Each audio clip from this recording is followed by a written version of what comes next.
नालासोपाराच्या कळंब समुद्र किनाऱ्यावर एक संशयास्पद कंटेनर वाहत आला आहे। मालवाहू जहाजामधून तो समुद्रात पडला असावा आणि तो वाहत आला असल्याचा प्राथमिक अंदाज वर्तवला जात आहे।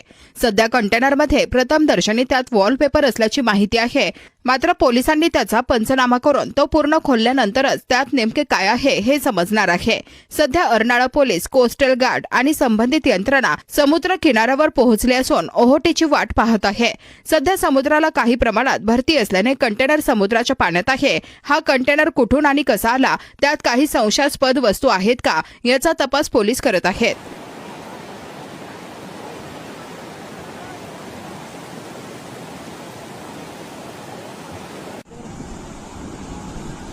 ये पराजन है, देखो पराजन है।